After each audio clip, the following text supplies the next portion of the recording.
inpatient and outpatient settings. He served as the program director of the Halfway Home of Lehigh Valley from 1999 to 2012 and was the president of the Pennsylvania Halfway House Association from 2002 to 2007. He has been a staunch advocate for strong SUD patient privacy protections both at the state and federal levels for many years, running a Recovery House task force for Pennsylvania that helped inform PA Act 59 of 2017 and testifying in front of the U.S. Senate Special Committee on Aging on the opioid epidemic and older adults in 2018. In 2019, Mr. Stauffer conducted a hearing with the PA House Human Services Committee to expand recovery opportunities for young people, and that same year received the Vernon Johnson Award for Individual Recovery Advocate of the Year Award. That's long. In any event, I'd love to turn this over to William Stauffer. We welcome you and are very excited about this presentation. Thank you very much. It's an honor to be here tonight, and thank you for joining us. And the issue I'm going to be talking about tonight is stigma in relation to addiction and healing. And I get started. We have had a little introduction to me. PROA is a statewide recovery community organization. Recovery community organizations are designed to focus on mobilizing, educating, and advocating to reduce discrimination and stigma against communities impacted by addiction. So very honored to be involved with that organization and to be here tonight. So we have some learning objectives to define what stigma is, recognize where it comes from, explain the consequences. We're consider the implications of data on stigma across society, including in healthcare, examine things like implicit bias and its ramifications, and consider proactive solutions in combating stigma associated with substance use disorders. On a personal note, I've been involved in this work since the late 1980s, and it's something that I've consistently underestimated its impact over those decades. And so every year that goes by, I recognize different ways that it subtly impacts the society and everybody in it. And that's really the focus of what it is that we're talking about this evening. And first, to define what stigma is, originally, it's a mark upon a body. The body, stigmata, is where it comes from. And having such a mark means you end up getting shunned or rejected by others. It emerges when it often emerges when people don't understand or perceive someone as different. And it tends to be something that's deeply discrediting. Some of the things that we have to understand, and I understand there's been a whole lecture series here. We certainly understand that substance use disorders are conditions of the brain impacting reasoning and cognition. But on another level, they're shame-based illnesses. We have wrongly over hundreds of years seen them as moral issues. Last week, I did a fellowship at Hazleton Betty Ford Foundation, looking over archives going back 200 years about how America has looked at addiction. And I can certainly tell you that we've long seen it as a issue of a lack of morals or weak-willed people or some sort of characterological problem. Of course, while those things are false, those beliefs are deeply ingrained in our society, and we'll talk about that as we go. But because of these deeply held stigmas and perceptions of people with substance use disorders, we're often treated differently. And we'll talk a little about how that relates to healthcare and for persons seeking help for a substance use disorder.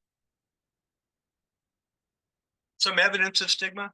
In 2018, the Associated Press Center for Public Affairs Research survey found that about 10% of Americans has had a relative or close friend die from an opioid overdose. It's most certainly higher than that now.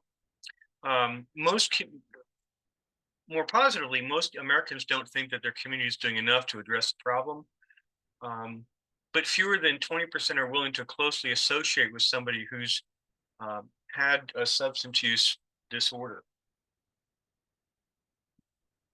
One of the things that we do know is that stigma is pervasive across our society. My organization, ProA, with two other organizations, Elevist, which does work in the harm reduction world, and Rewe, which is a data collection company out of Canada, did a landmark survey. We've actually done two. And these surveys were done with a fairly unique technology called random domain intercept technology, where one is able to collect large amounts of data through random domain access on the internet, and get a number of people to apply. So we ended up getting uh, about 26,000 respondents to the first survey that we did. And this same technology is used by the Center for Disease Control, and the U.S. State Department, and a number of other governments. Our organizations are the first ones to use this technology to look at stigma across the United States. And I'll go through some of the demographics. Um, we did oversample Pennsylvania because both uh, Elevist and us are here. We found alarmingly high rates of stigma. And I'd like to say that I would be surprised by that. But we sadly, over the years of seeing this kind of thing personally and its impact on those that I've served, I was not as surprised. But seeing the numbers in black and white are still startling. And so the kind of survey, the first survey we did, the general survey on stigma, asked people what they thought other people think. So if you say, what does someone in society think about a person with a substance use disorder? You're asking someone to perceive how they think others might feel about it. That's a research strategy. Oftentimes, that allows a person to say what they may really think without feeling like they're going to be judged for it. 71% of respondents indicated that we were seen as outcasts, people who have substance use disorders. 74% of respondents believe that society at large views those as who use drugs problematically as somewhat, mostly, or entirely responsible for their drug use. So it's something that people have done to themselves. And 73% of respondents believe that society didn't think that people can recover, that there was a low, moderate, low, or no chance of recovery. And I'll go through some of the data points a little bit further. But if you think back at that last slide, most Americans understand that this is pervasive. But when we get down and ask people about are people who have these conditions the same as everybody else? Are they people that we should be treating, and do they get better? These are the kind of responses that we get, and these responses go across the entire society in every socioeconomic group, rural, urban. It's actually, the data points are quite interesting in how it works, but it's not any one group, it's actually all of society. So we think about the impact of stigma. The first order is discrimination, that people who are seen as less than are treated differently, are discriminated against in any number of ways. I included in some of the some of the handouts, something that I wrote in Counselor magazine a couple years ago. And if somebody doesn't find the handout, if you Google "take the drug addicts out to the hospital parking lot and shoot them," it's probably the only article named that. And it is a upsetting name for an article, but I'll tell you where it came from. Is that a number of years ago, our first secretary, Gary Tennis of the Department of Drug and Alcohol, and he shared this publicly in a number of speeches that he did, went to visit a hospital, and he asked a medical professional what they thought should be done with people with substance use disorders, and that's the response that he got. And in that article, I talk about some of my own negative experience, being 30 years in recovery and identifying that I'm in recovery, and clearly watching the medical professional treat me differently, as well as some other research and data points on this. And the reason I wrote it is to highlight this. And I want to say in the very same breath many of the medical professionals I know are caring, um, caring individuals. That there are many medical professionals who do not do those kinds of things. Um, but to our community, it's something that's actually relatively common and something that uh, we recognize. So people are avoidant and they're secretive about substance use, their own substance use, and those in their family. The data is very clear that people delay seeking help. There's a deep sense of shame, not only for one's own substance use, but in your family. Um, in talking to countless families who have lost people to overdoses, um, families have talked about not being able to talk about the loss of their family member in the same way, because there's a sense that it reflects negatively on their family, and of course it should not. This is happening to many families from every background, and it's nobody's fault. There's a sense of diminished self-worth, um, label avoidance and denial. People don't want to identify that that's what's going on. We certainly criminalize this. Um, we do see poor engagement, delivery of services in healthcare.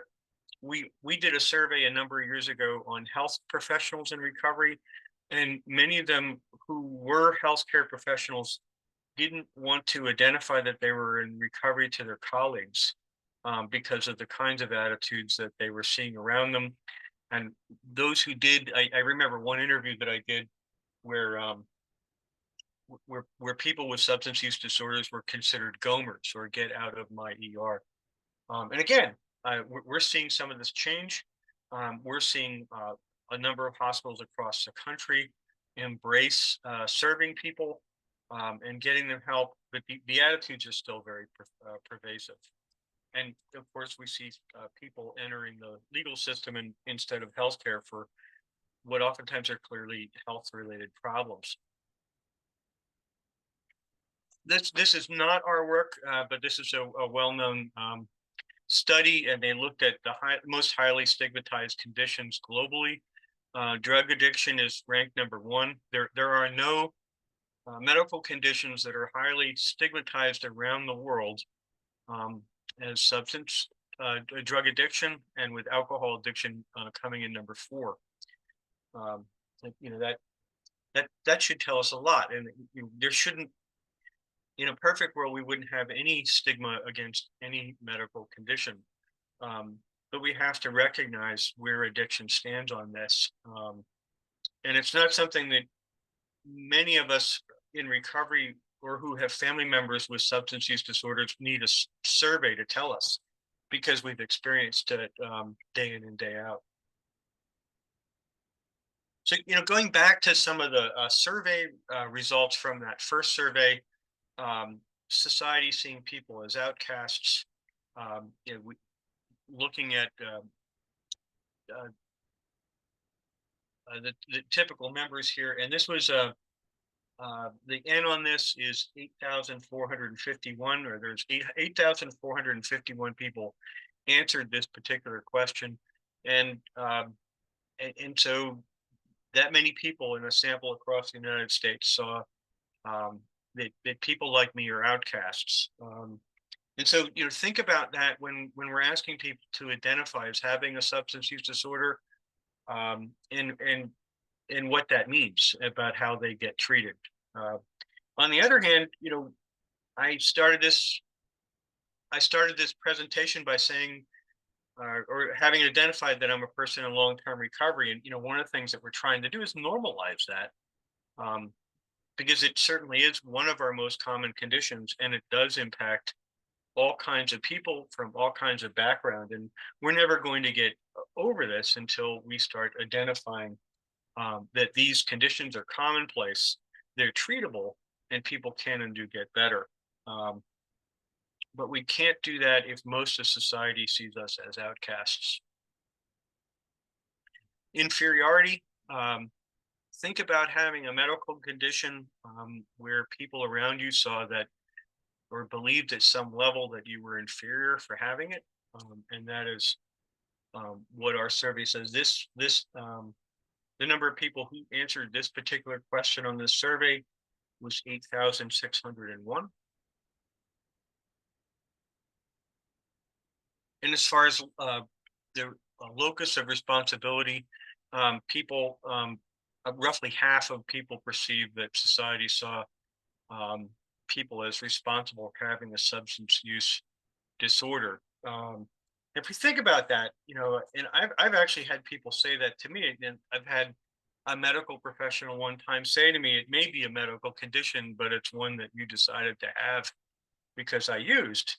Um, and substance use is quite common in our society. Alcohol is a substance, um, and some people um, can use substances without developing substance use disorders, and others cannot. But when someone does develop a substance use disorder, there's a sense, well, why did you even pick it up in the first place? And if having worked with thousands of people with 25 years clinical experience, and I sat in small rooms with quite a lot of people, and we explore how and why people started, and it's the same reason that almost everybody else experiments with alcohol or other drugs.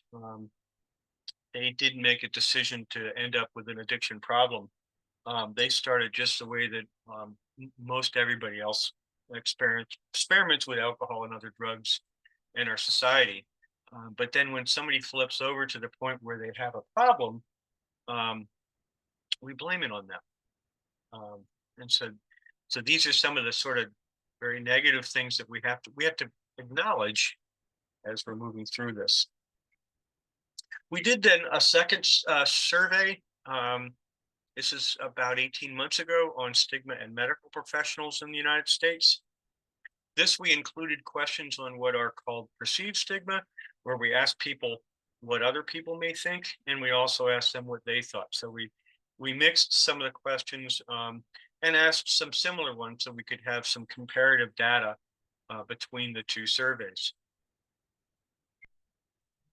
Just as some background, despite decades of acknowledging that its addiction is a medical condition, starting with the AMA in the 1950s, healthcare professionals received little training on drug use and addiction.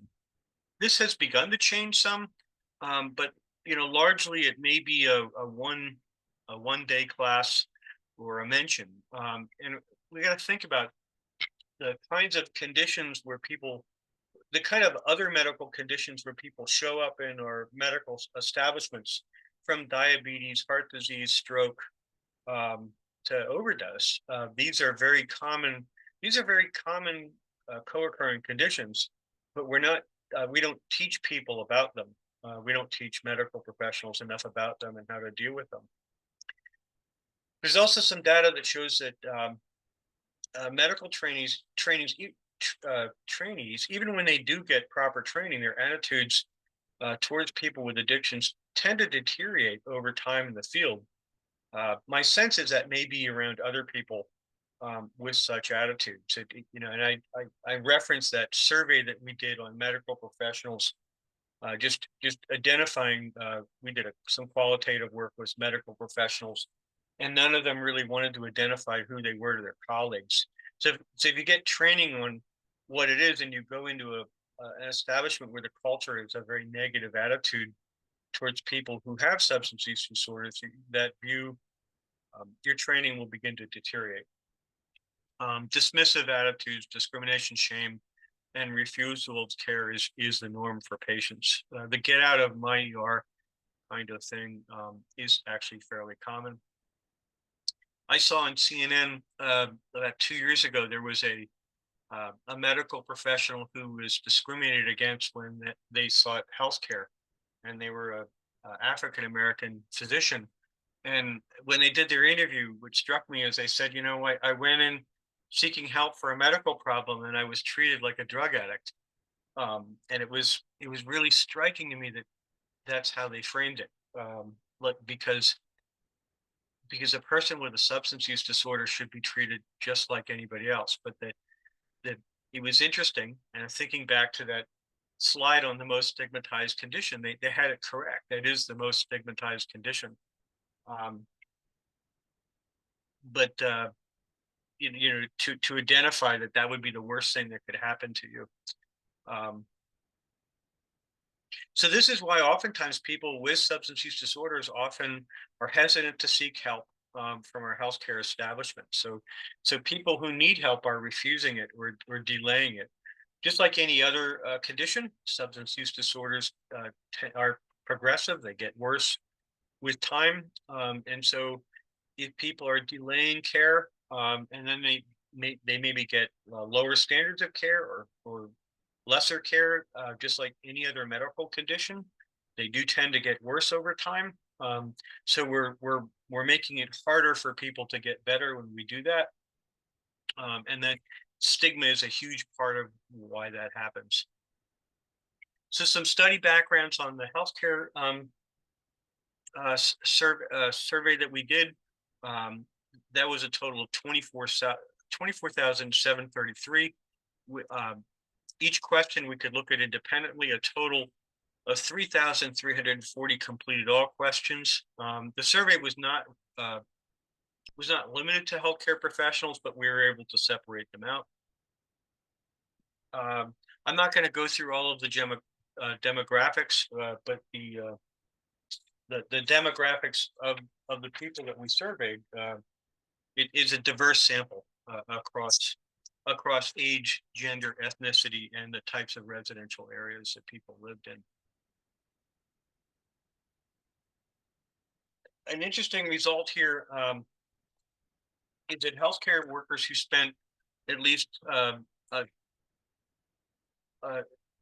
who spent at least half of their time working with patients who had substance use disorders tended to have better attitudes towards people. So the time spent with people did help in the amount of stigma that people had towards persons with substance use disorders. And I think about that a little bit ironically because it's the odds are um, there are healthcare professionals dealing with people with substance use disorders where neither the patient or the medical professionals are acknowledging that that's there. So this is those who were perceived to have substance use disorders. Again, this result is uh, in the medical professional survey. 50% of healthcare professionals would not want to have someone with a substance use disorder as a neighbor. 57 wouldn't want to work alongside a job with someone with a substance use disorder. Now think about it. These are enlightened people, and this is where someone with a substance use disorder would go for help. So think about walking into an establishment, an institution seeking help, where 57% of the people there wouldn't want to work with somebody like you or live next to you. Um, and one of the things that when I think about this slide, and I think about what are some of the high risks for substance misuse that can lead to addiction, the kinds of trauma and stress that medical professionals are on actually places most medical professionals at a higher risk for substance use disorders than the general population.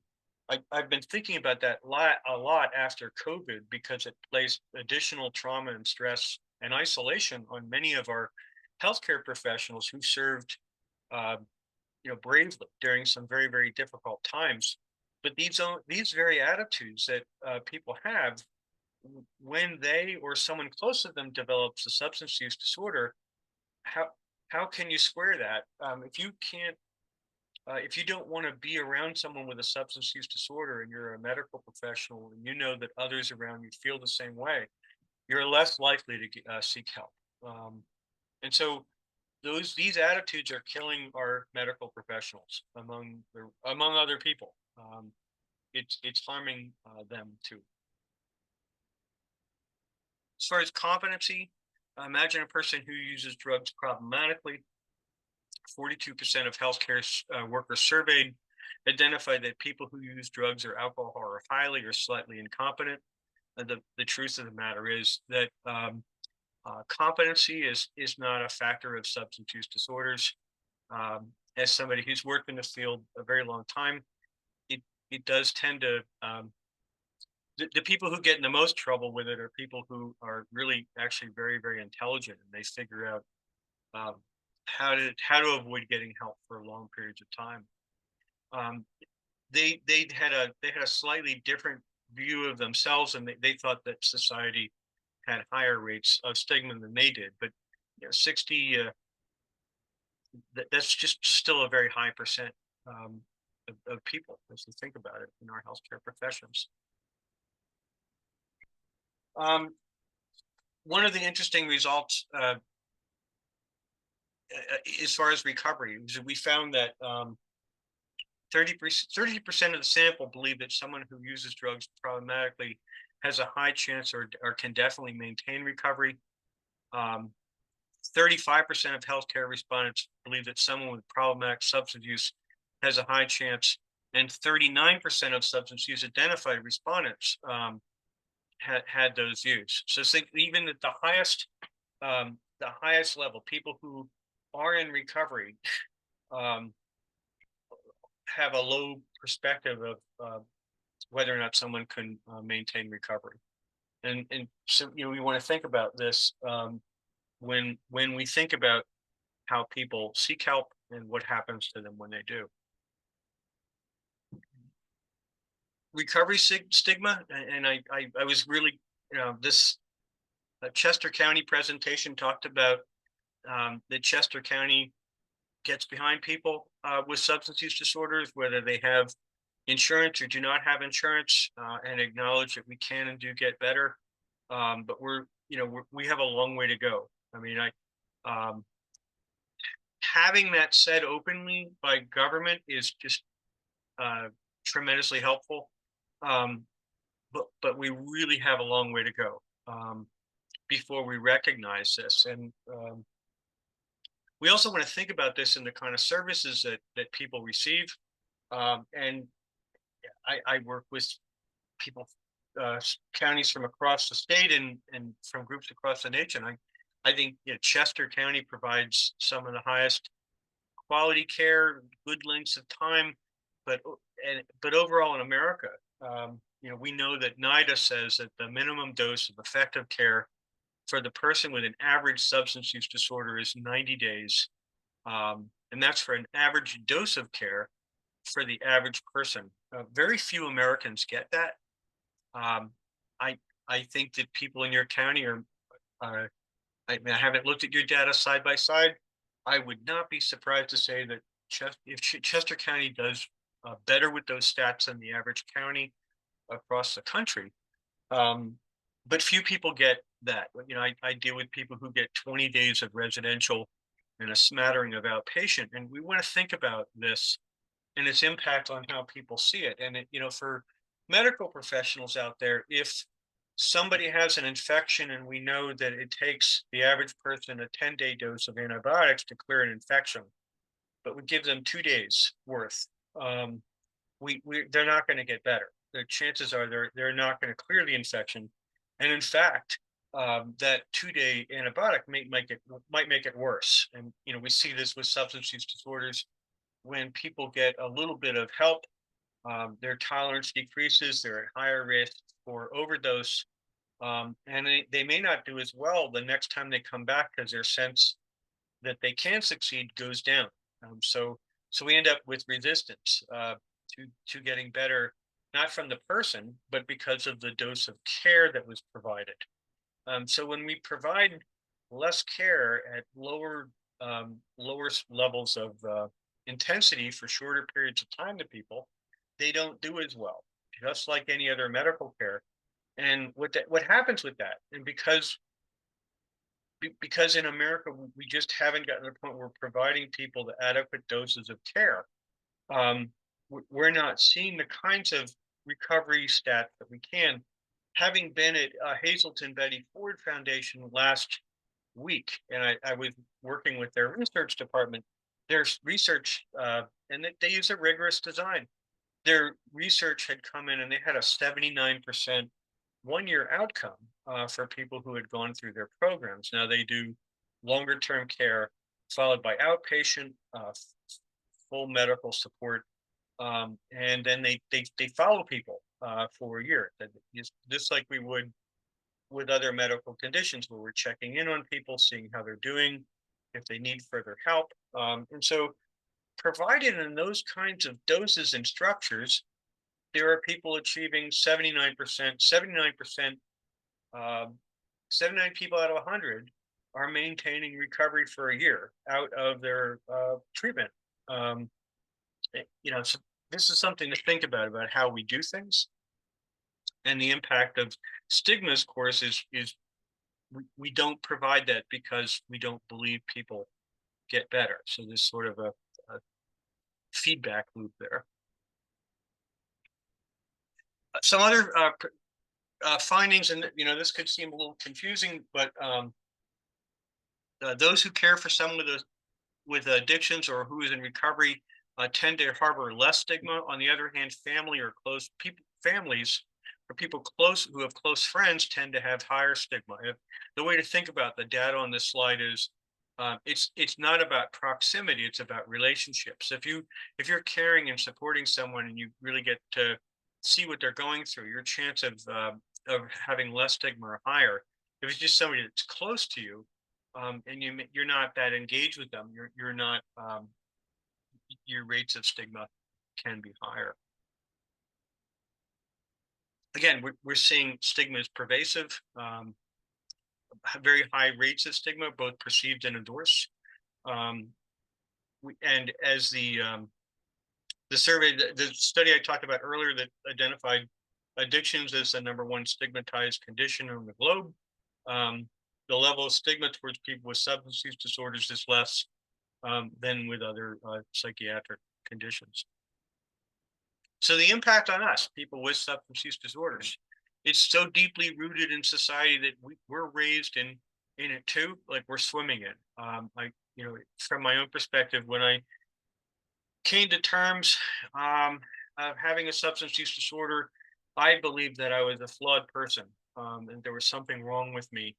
And it wasn't until I got help and understood some of the things that you learned through this series about substance use disorders not being a matter of morals or poor character, but rather they're medical conditions that impact the brain and cognition and reasoning skills and things like that. But the first things that we learn about this, and I'll have a couple slides with some media on it a little bit later, is that this is something that happens to those other people. It isolates individuals and their families. If somebody lost a child from cancer or a car accident, you're going to see the neighborhood show up at their door with cakes and flowers and condolences. And if somebody loses a family member to an overdose or addiction, there's silence. It's not something that is talked about.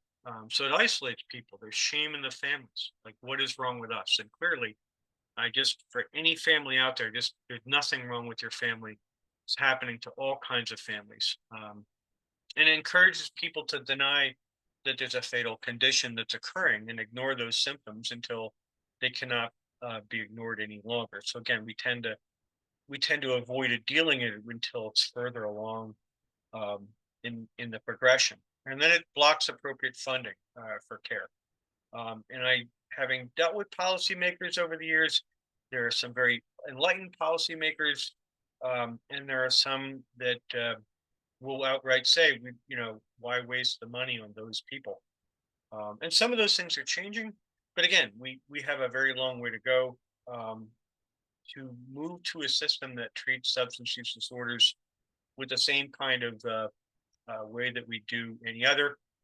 Some other trainings that I give, and I'll just throw some data in here, that we know that the longer a person stays in recovery, the more likely they are to stay in recovery. So that Hazelton Betty Ford slide that I talked about earlier, that with 79% of the people can make 1 year, they're way more likely to make year 2. So the longer you can keep someone in recovery, the better their outcome.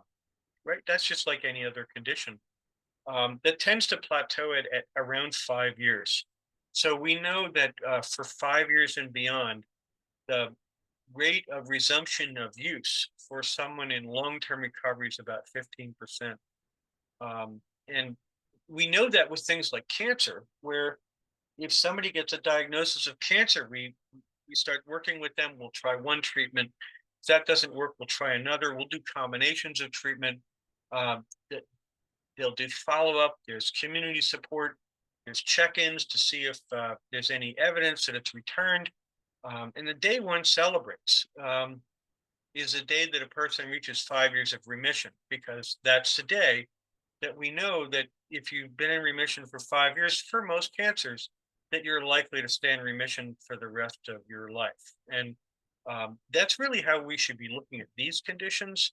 But we're treating them with acute, fragmented, short-term care, um, and that's partially a result is we can't convince people that we're worth it. Um, we don't have that problem with cancer. We do have that problem with addiction. That's a direct result of it being the number one most stigmatized condition on the globe. So, how are we viewed? Fear, anger, pity, dangerous, unpredictable.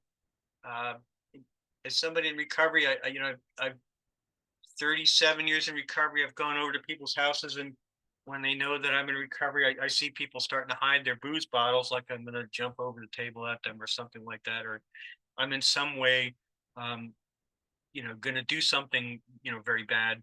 Um, the reality is that once somebody is in recovery, the brain heals, and so my cognition is just fine. My reasoning skills are just fine. They were not in an active addiction state, but we're seen as people who are not able to make decisions. People are blamed for what happens, and people don't want to get near it. Don't want to get near us. And that is something that we also see. I referenced at the beginning of this presentation that stigma is something that I've consistently underestimated. And so there's stigma from within.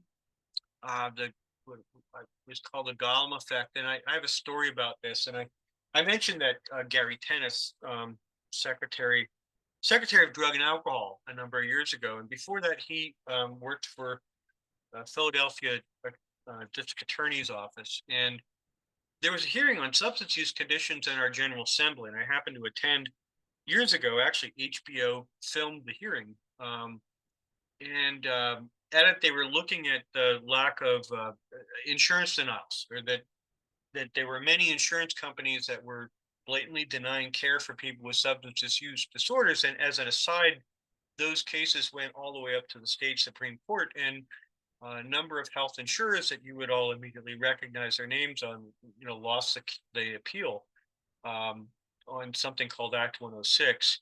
Um, but I showed a clip of this to a group of people in recovery, and I was doing a training on advocacy. And at the back of the room, there's this woman that started crying as I was doing it. I'm a clinician, so I'm my eyes on her. Like, what is going on here? Like, what did I trigger in showing her this clip of this HBO clip of this hearing, and this man saying we're trying to do something for these individuals so that their rights are upheld. Um, and after the segment was over, I quietly pulled her aside. I'm like, what did I say, or what did I do that caused that reaction? And she said to me that it had never occurred to her that anybody would stand up for her or anybody else who had a substance use disorder. It wasn't until that moment that it occurred to her that she was worth it, that her rights and the laws that applied to her were worth upholding. And that would be my example of internalized stigma. People with substance use disorders will often not assert their rights for a number of reasons. And one is they may not think they're worth it. And two, it's really hard to assert your rights. If your insurer denies you care and you're using methamphetamine, which is illegal, you can't, there's less you can do about that, because you'd have to say, I'm using an illegal substance and my insurer won't get me help with it. And so you're opening yourself up to legal jeopardy for doing it. But the primary thing there is this belief, like, I'm not worth helping. Um, there's of course stigma within the recovery community. I know that there's a number of these things that have been done on various topics, these evening meetings, and MOUD is a good example of stigma within the recovery community, that medications have not always been viewed favorably. There's other kinds.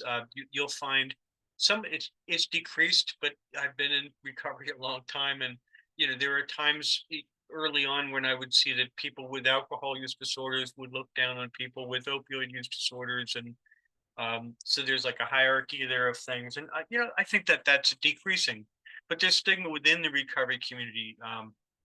About people. There's stigma within treatment providers. We'll see this in things like frequent flyers, the term where somebody is returning to treatment after many multiple times or a few multiple times. And boy, when you look at those cases, it's back to that antibiotic analogy where oftentimes people are getting less than they need, and then we blame them for not getting better when they come back for help. Instead of following them through with the continuum, or even knowing that because these are conditions that have these are behavioral conditions impacting cognition that have behavioral components. Years ago, there was a doctor named Tom McClellan who ended up working for one of the U.S. drug czars and had a research company out of Philadelphia, and he compared substance use disorders to other medical conditions that had behavioral components such as diabetes and heart disease. And found that there were comparable rates of recovery even when we weren't doing great treatment. So um, like if we think about this, you know people don't go in to the physician's office and learn they have diabetes and are told the list of things that they have to do, and they don't just go out and do them. It often takes persistence and a lot of support for them to make those changes, because behavioral changes are hard, and we're a little more forgiving with that with other conditions than we are with substance use disorders, because it is so highly stigmatized. And then from the outside, they just the things that I've covered so far in this presentation about how people with substance use disorders are treated and perceived, and its impact on our society. We tend to um, the war on drugs is our example. We will tend to choose incarceration over treatment. Um, Looking at legislation, there was a legislation that was coming out of Ohio a few years ago. There's a medication called naloxone. For those who are not aware of it, it will temporarily reverse an overdose. If anybody has naloxone out there, I keep it with me. It's good to carry. If you use it on somebody and you reverse that overdose, call 911, get someone to the hospital, because you've temporarily reversed that. But there was a legislator out in Ohio that was saying, well, it costs money to send a paramedic out with naloxone, and we'll do the first one for free. The second one, people will have to do community service to pay for. And they were going to introduce a three strikes you're out. So in that condition, in that situation, the paramedics, I guess, were just supposed to watch you die because you had not paid for a dose of naloxone. And that was being introduced, and I don't think it passed. But it really shows the level of um, stigma. And of course, if somebody has an active substance use disorder, probably the last thing they're going to do is community service. And we don't do that with other conditions. We don't do that for heart attacks. We don't say this person, um, you know, they've had a heart condition for a while. Their doctor told them to lose weight, exercise, reduce stress, and take their medication, change their diet. Man, this is the third time we're responding. We're not going to use the paddles on that person.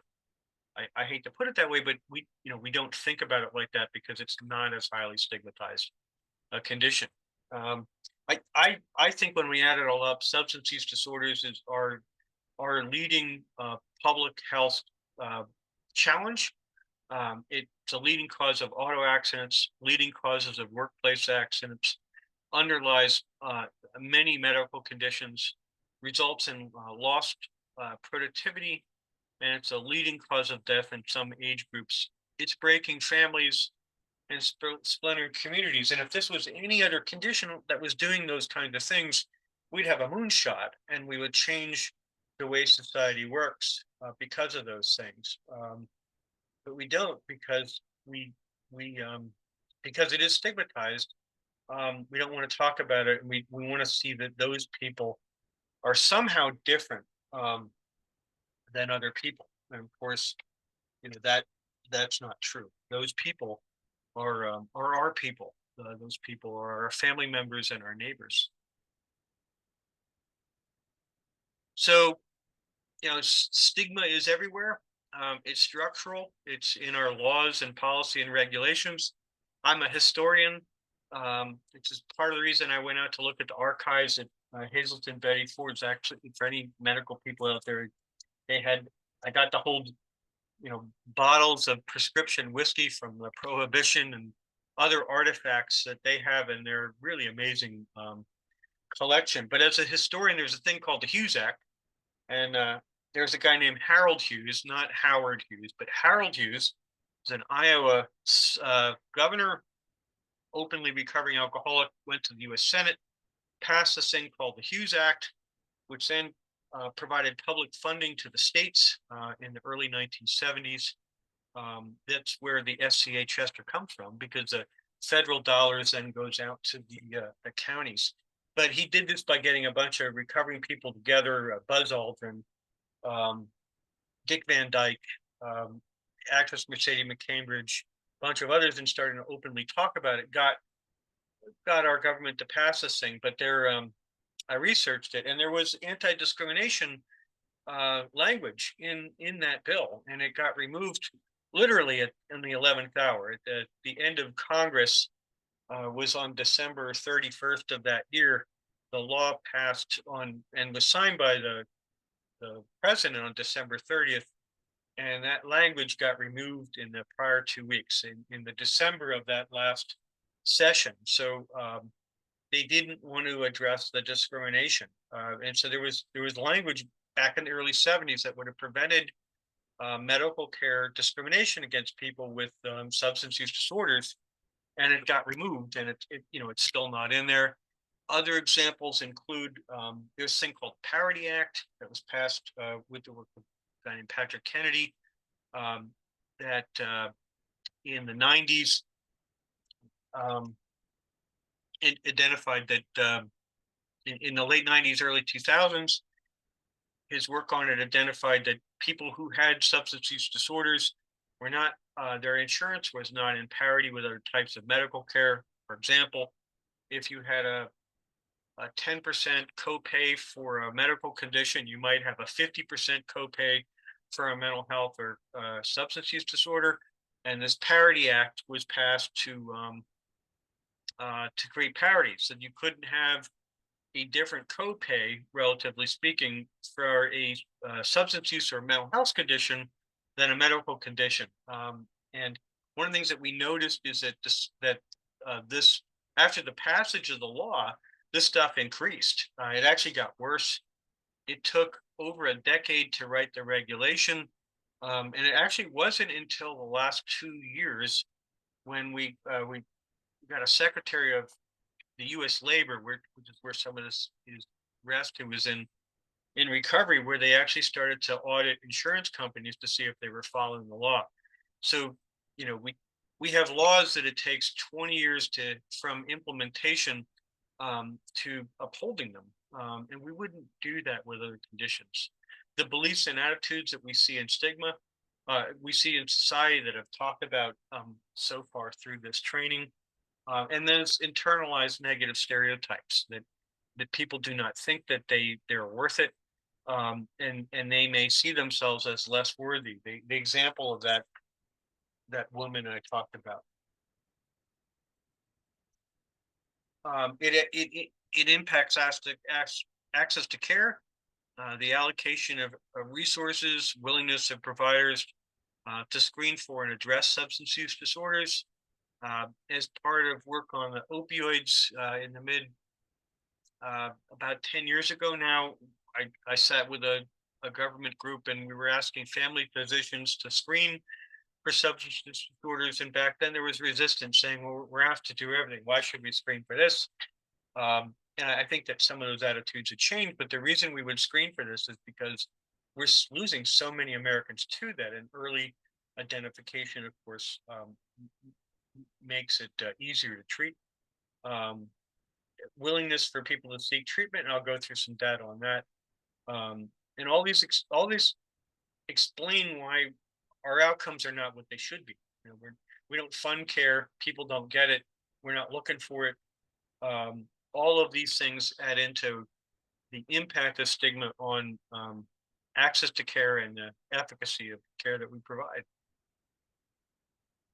This is a 2017 SAMHSA, Substance Use Mental Health Services Administration report, looked at those people um, age 12 or older who were identified as having substance use disorder who did not get help. And if you add these things up, 38% not ready to stop using, no health care coverage, and could not afford it.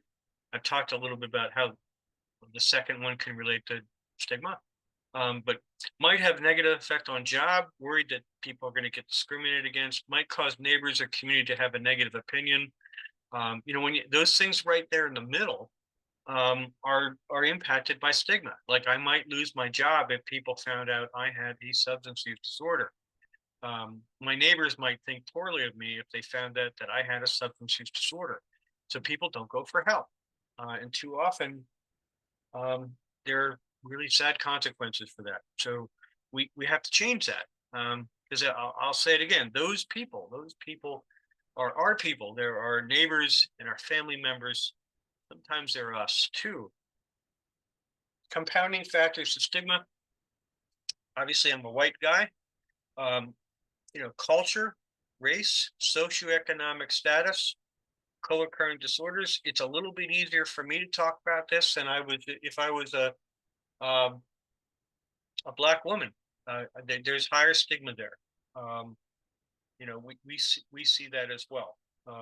So that um, your chance of getting help and your chance of being seen as having a substance use disorder, actually part of that, these factors, race, culture, socioeconomic status, impact on also who gets help, is what some of the data also shows us. Stigma can be highly individualized.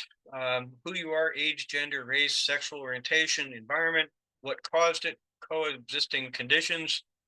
One of the things that I've observed as the opioid epidemic became something that more Americans were aware of. And, incidentally, as a treatment provider, I started to see changes in opioid use happening in Pennsylvania back around 1997, 1998. And it took a full decade when, at that point, it was really clear that something very odd was happening. But it took a decade after that happened before people recognized it. But when they did, the stories that would get the most empathy would be, my son had a bicycle accident and he broke his arm, and they put him on Oxycontin, and now he has a substance use disorder. And, like, if we think of it, that's a story that might elicit a favorable response. And some other stories, may not. And so we want to be cognizant of that. And then we want to take that view that we have and think about what we've learned so far through these series, is that these are medical conditions that affect the brain and affect cognition and reasoning. And so it doesn't matter how you came about it. If you were experimenting with drugs and alcohol as a young person, it's still not your fault. Because guess what? They shouldn't, but kids do experiment. And the reality is many of them don't end up with substance use disorders. Some do. And we know that when some do, there's often other factors like genetics or underlying trauma or underlying mental health conditions. So, we shouldn't just blame those kids who develop a substance use disorder. We should recognize, well, they were just at higher risk for this. But these narratives we want to be careful about. Because they impact how we see these things. I've referenced this, through the deck here. Some of the things that are barriers: seeing it as a moral issue, weak-willed, spiritual deficit, a character flaw, weak weakness, lack of willpower. We see the not in my backyard thing. Those people over there have that problem. We don't have this in our community. It's a brief story. I started using drugs and alcohol at age 11.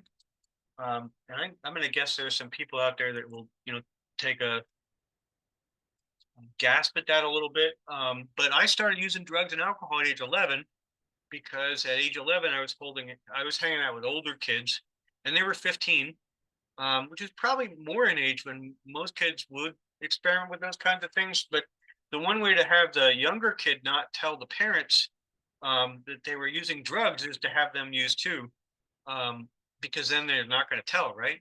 And that was a poor decision for my 15-year-old family members and friends, and they made a bad decision in using drugs and then offering them to me. And I had an 11-year-old brain, and my 11-year-old brain went along with it. Um, and when we think about it like that, um, you know, I was not making full rational decisions like an adult with an age 11 brain. Um, and there were things going on in my community that it was harder for this to be seen for a while. These kind of stories, fit into how people end up with substance use disorders, and we should be like way more empathetic about them. I've worked with thousands of people, and some of the stories about how this stuff has happened, uh, I have nothing but empathy and no judgment about how these things happen to people, because you'd be very surprised about how it occurs. And I've never met a single person who started their substance use with the goal of ending up with an addiction problem. Not one person. Um, you know, we tend to have there's like a bit of a vicious cycle here, um, where people use. Um, it has an impact on them.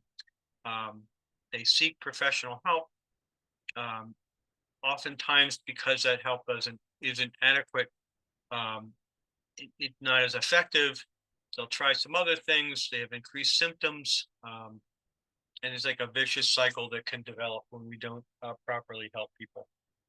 So we want to think about that, and we want to think about how all this adds up. And when we don't provide the proper help and support, people tend to get worse as this condition progresses. I talked a little bit about stuff that's in the headlines. I just pulled, um, some of the stuff that came out. Um, we tend to view people. Addiction sells. Horror stories sell in the media. That there are fewer stories, success stories. I guess I don't watch for this stuff. I did see that Justin Timberlake got pulled over for a DUI in the Hamptons this week. I'm not judging Justin Timberlake. I hope he gets help. It actually, like, because that becomes a major news story.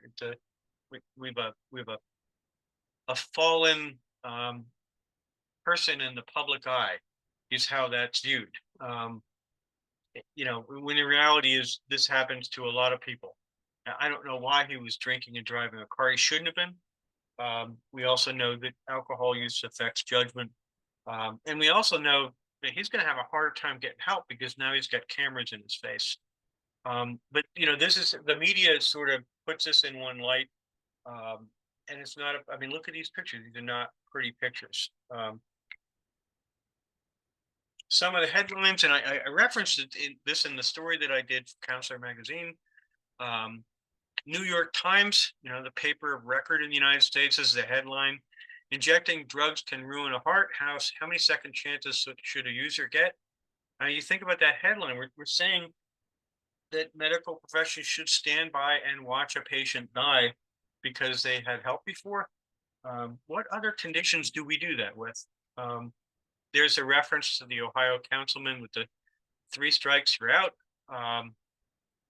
And a mother with a substance use disorder being charged with murder. Um, you know, um, I've worked with pregnant moms, and I can tell you that there's a great deal of remorse that occurs there, and we would want to get them help. Is really what we should be doing, rather than stigmatizing. So moving forward, stigma is pervasive. We're going to have to address these stigma. It will require systemic responses. Um, if I was working with a group of people, instead of um, particularly people in medical communities, I guess I would want people to think about experiences in their own lives instead of from like a clinical lens, because this is something that affects all of us.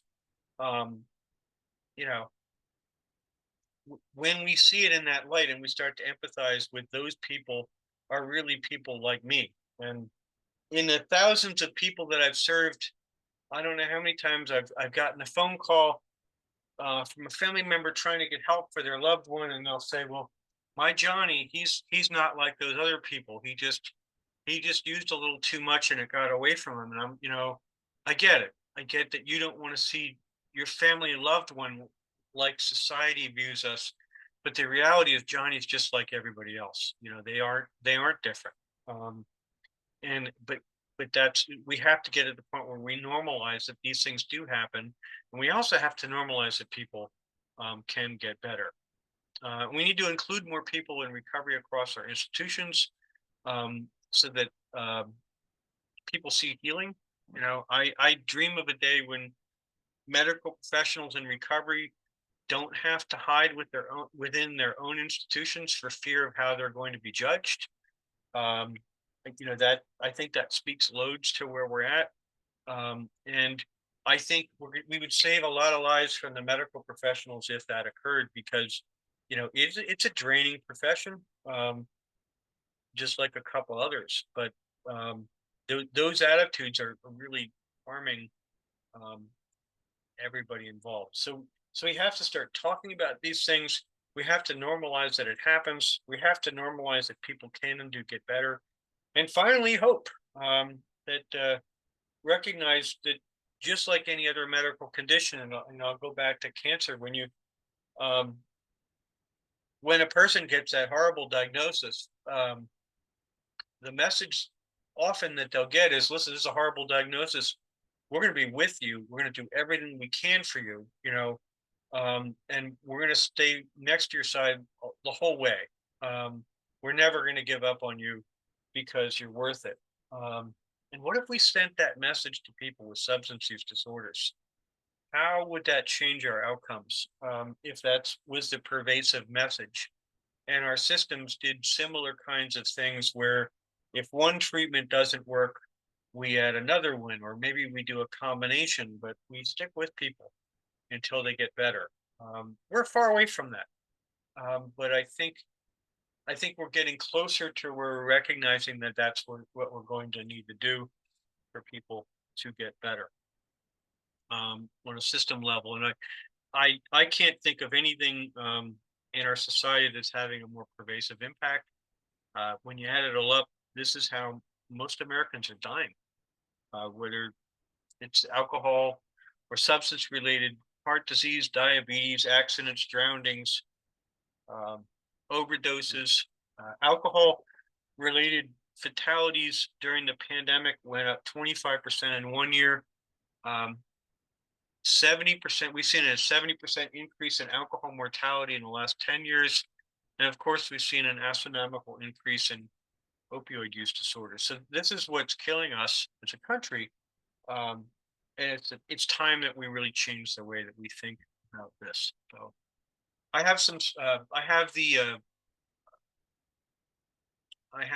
the citations here. I believe I've provided some things as handouts. I'm going to stop sharing. I'm also going to put my email, and I think there may be questions, and I haven't had a chance to take a look at them yet, but I will put my email also in the chat, in case people want some of these.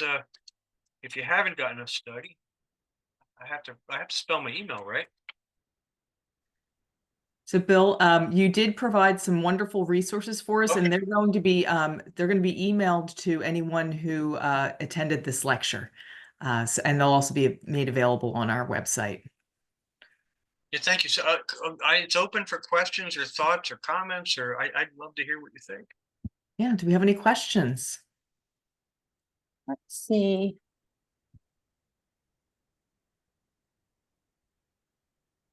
There's a comment from Renee Cassidy. She's saying illogical given the structure, brain changes around 6 months to normalize. Renee, do you want to unblock yourself and ask a question? No, it was a comment when he was saying we often provide treatment for 2 days, 2 weeks, 3 weeks, maybe if we're lucky, 90 days, which seems like a huge amount of time. And I was commenting that it's very illogical that we provide treatment for that length of time when the brain changes are sort of 6 to 24 months. Yep. It's just not logical. So that was a comment back then. Yeah, I looked at the time. I kind of figured that's what it was, but you're absolutely right. So, the brain takes time to heal.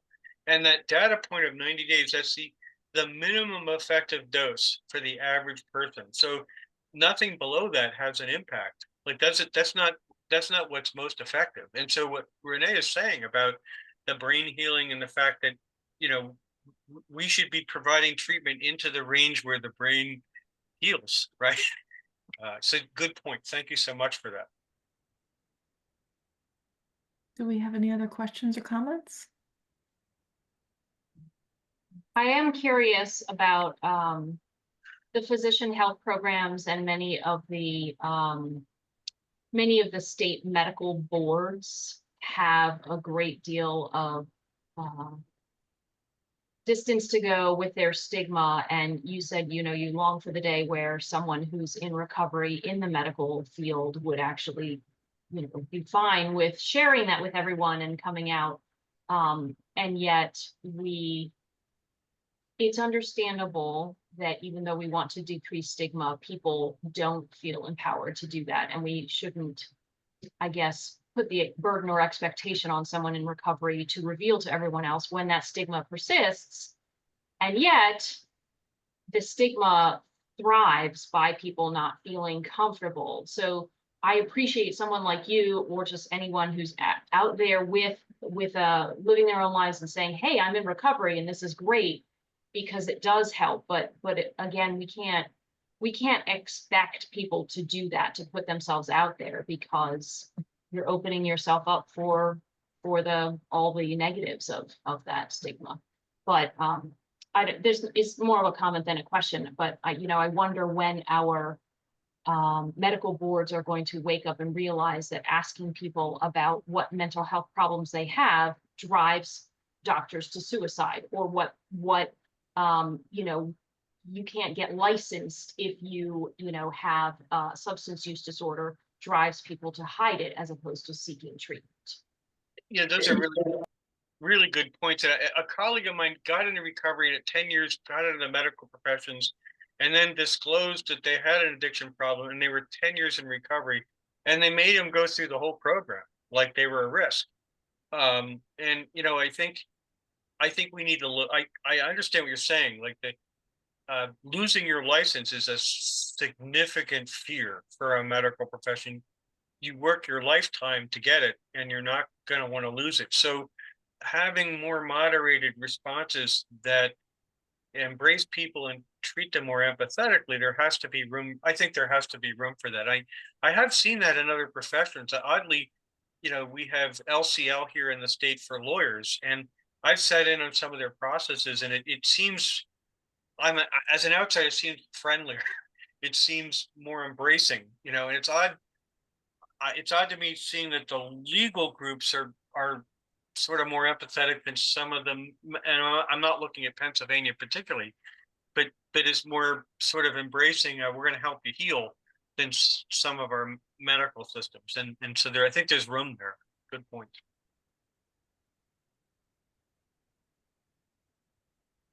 Thank you for that. Are there any other questions this evening? I think that's it. Okay, well, I'd like to thank you, Bill, for this wonderful presentation. This is great information, and we appreciate your being here to share it. Thank you so much. Thank you for being here. It's our Thank you. pleasure. Yep, All right, have a very great evening, interesting. everyone. Thank you so much. Take care. Welcome. My name is Rachel Bella Kramer, and I am the Opioid Settlement Coordinator for Chester County Department of Drug and Alcohol Services. I would like to thank the Chester County Medical Society for providing this virtual venue for us to provide more information on substance use disorder. Before I introduce tonight's speaker, I would like to let you know that we firmly believe that recovery is possible, and it is happening every day throughout our county. I would also like to say that in Chester County, drug and alcohol treatment is available for the uninsured and underinsured at no cost to the individual. I encourage you to sign up for our newsletter and have posted links to our website and other available resources in the chat. If you have questions during this lecture, please place them in the chat and they will be answered during our Q&A session at the end of tonight's lecture. With that, I'd like to provide a brief background of tonight's speaker, William Stauffer. Mr. Stauffer has been the Executive Director for Pennsylvania Recovery Organization Alliance, PRO-A, the statewide recovery organization of Pennsylvania, since 2012. As someone who has been in long-term recovery since age 21, he has been actively engaged in public policy in the recovery arena for most of those years. He holds a bachelor's degree in social work from Cedar Crest College and a master's of social work from Kutztown University. He is also an adjunct professor of social work at Misericordia University in Dallas, Pennsylvania. Mr. Stauffer has over 25 years of clinical and administrative experience in both inpatient and outpatient settings. He served as the program director of the Halfway Home of the Lehigh Valley from 1999 to 2012 and was the president of the Pennsylvania Halfway House Association from 2002 to 2007. He has been a staunch advocate for strong SUD patient privacy protections at both the state and federal levels for many years, running a recovery house task force for Pennsylvania that helped inform PA Act 59 of 2017 and testifying in front of the U.S. Senate Special Committee on Aging on the opioid epidemic and older adults in 2018. In 2019, Mr. Stauffer conducted a hearing with the PA House Human Services Committee to expand recovery opportunities for young people, and that same year received the Vernon Johnson Award Individual Recovery Advocate of the Year Award. With that, I would like to introduce William Stauffer, tonight's presenter on the topic of stigma.